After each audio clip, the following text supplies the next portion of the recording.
मी माझ्या डे 2ची सुरुवात आधी देवपूजा मग पेटपूजा या धोरणाचे पालन करून केली. सकाळी आरतीच्या वेळी दर्शन घेतले आणि मग पोटात ओरडत असलेल्या कावळ्यांना गुजरातचा स्पेशल ढोकला व फाफडा खायला दिला. पुढील दिवसाच्या भटकंतीला जवळच असलेल्या स्वामीनारायण मंदिराचे दर्शन घेतले. त्याचबरोबर बाजूला असलेल्या दरवाजातून 5 रुपयाचे तिकीट काढून मी बीचवरती पोहोचलो.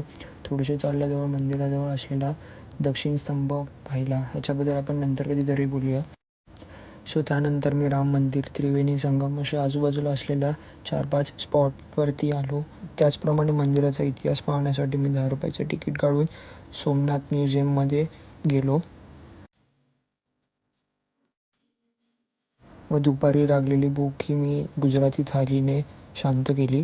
पूर्ण दिवसभर भटकत असलेल्या माझ्या आत्म्याला मी 2 तास झोपून शांतता दिली. मग परत सूर्यास्ताच्या वेळी 5 रुपयाचे तिकीट काढून मी बीचवरती आलो आणि मस्तपैकी सूर्यास्त एन्जॉय केला. आणि थोड्या वेळाने जेव्हा सूर्यास्त झाला तेव्हा मंदिराजवळचे काहीसे दृश्य अविस्मरणीय होते व त्याचवेळी आरतीची देखील सुरुवात झाली होती. अशा प्रकारे माझा डे 2 देखील समाप्त झाला.